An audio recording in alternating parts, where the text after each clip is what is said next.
Bien, allez, on est toujours dans la présentation des modèles bibliographiques parce que c'est quand même la base hein, pour être crédible sur Wikipédia. Donc, on a vu déjà les groupes de référence, je n'y reviens pas.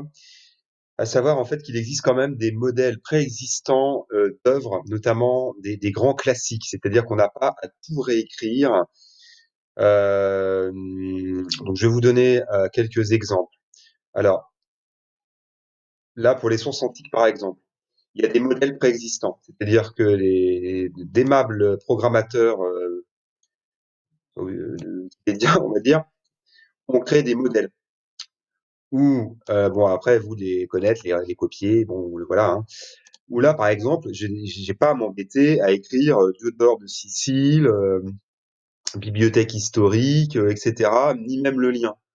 Et parce que comme c'est des œuvres open source, hein, les sources antiques évidemment sont open source, bon même si sur internet c'est des traductions hein, généralement du 19e, hein, ça faut être clair.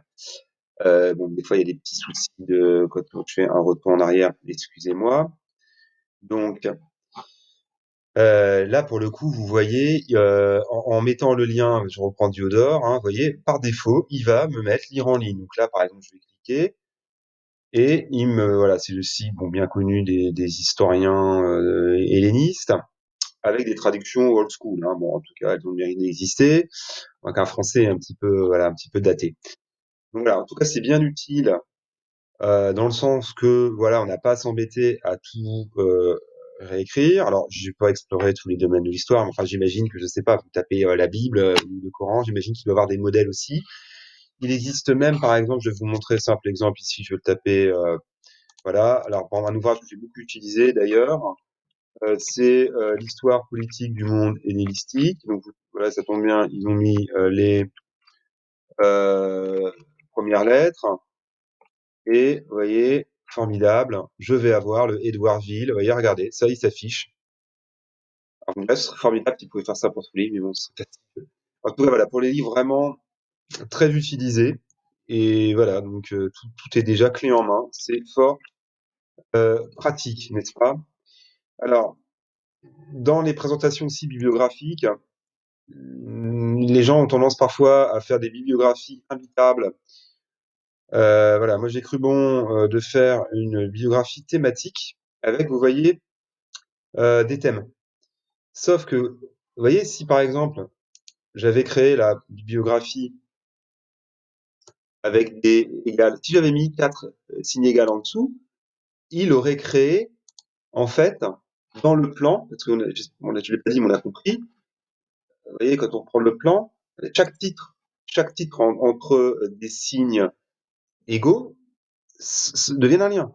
Alors évidemment, j'allais pas créer des liens avec juste 2 livres. C'était parfaitement inutile. Vous voyez, regardez, hein, dans mes bibliographies, il y a pas les thèmes.